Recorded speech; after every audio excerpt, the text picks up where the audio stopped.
I've talked to you on this program before about the Archduke Ferdinand moment. Here's what I've said in the past.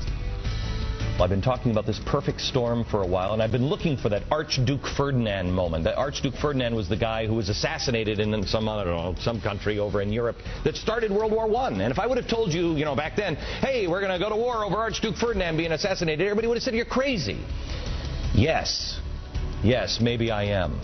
Yes, maybe I am. I'm not sure what ours is, but my sense is we're getting close to that moment that changes the world. Could it be the oil spill? Tonight I want to go back and look at the president's speech and what has been happening. I want to show you the perfect storm conditions and why I think we're moving closer to a historic global moment. And by the way, I'm not saying that this is the moment.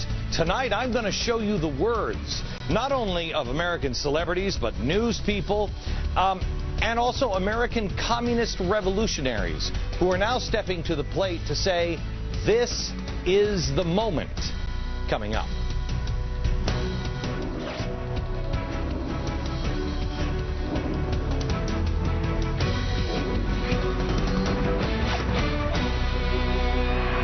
Hello, America.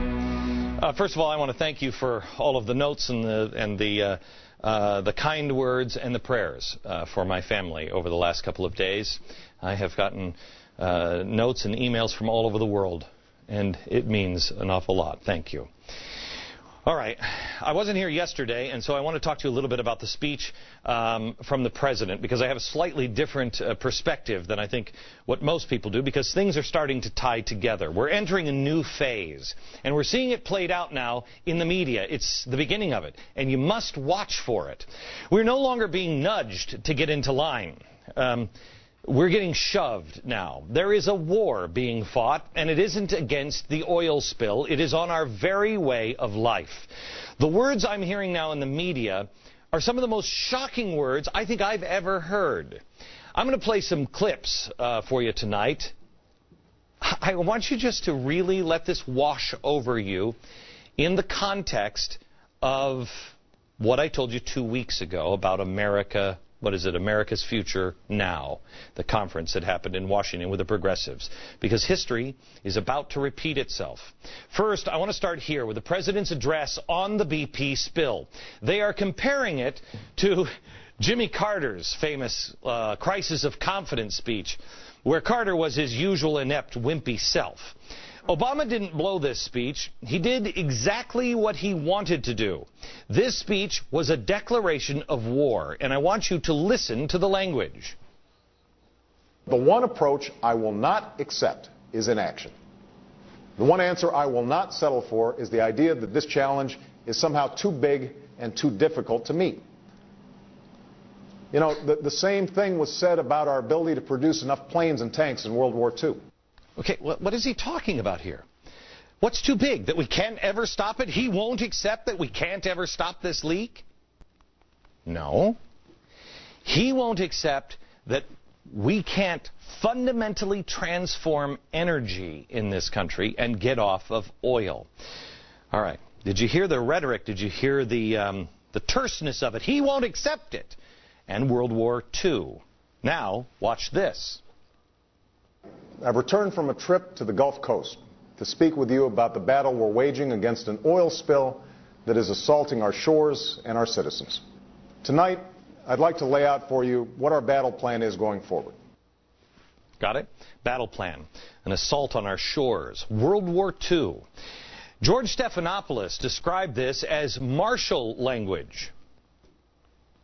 Those Oval Office addresses are often used when the nation is at war. And tonight the president used martial language. He talked about a siege, the assault on our shores, and his battle plan to fix it.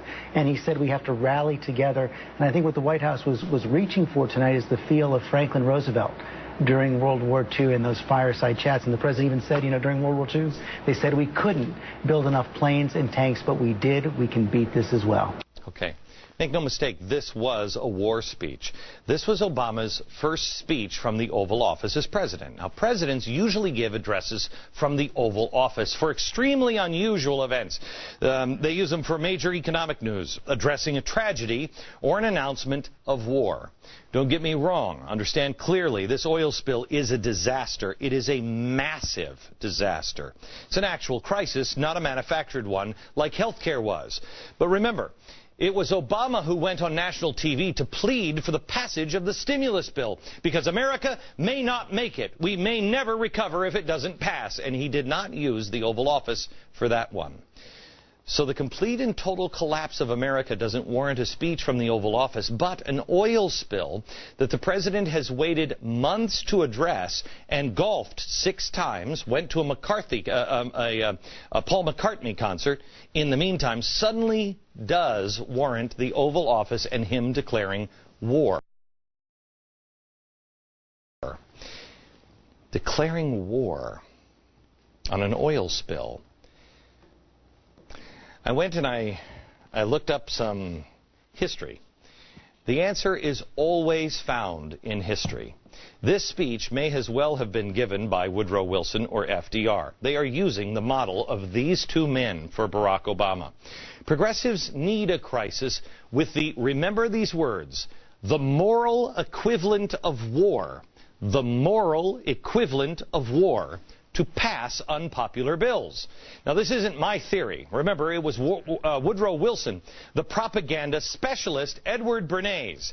Edward Bernays, this guy, America is the one that really brought propaganda to the rest of the world.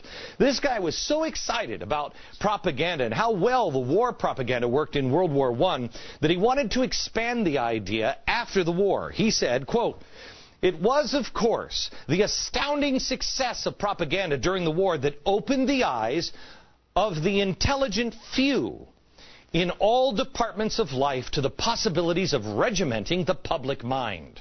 In other words, the few could come up with some crazy campaigns and some commercials, and they could sell it and shape the public mind.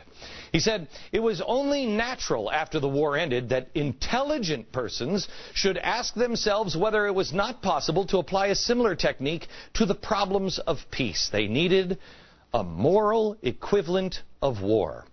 Bernays was an incredibly influential man. He was mentioned in the diary of Goebbels. Goebbels said the reason why they lost World War I was because of this man. And they learned their lesson. The Nazis learned propaganda from us.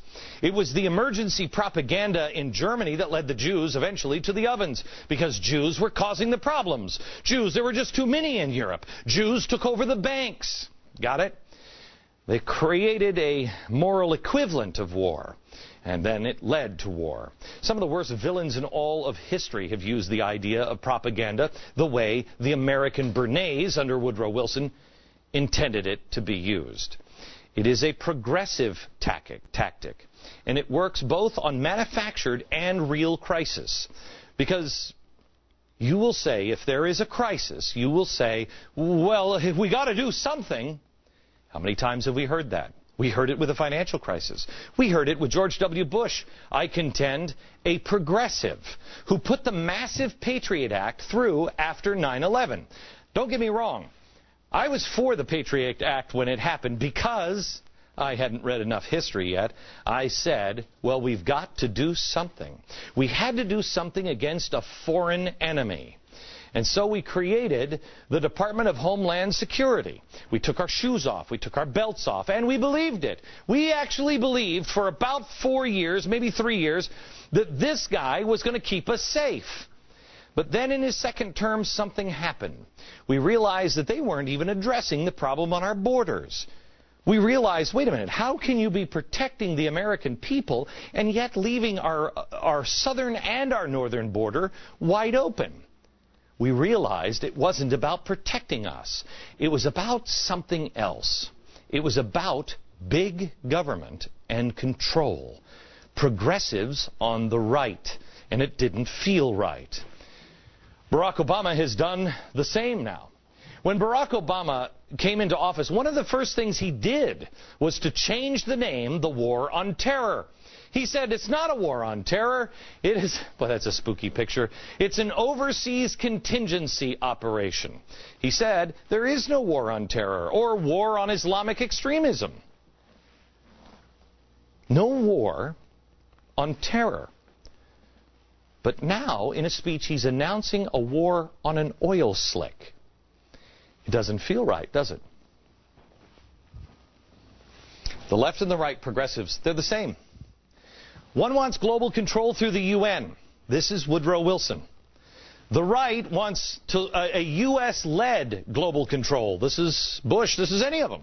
U.S.-led global control, UN-led global control. Here is war on global warming, war on terror and nation building.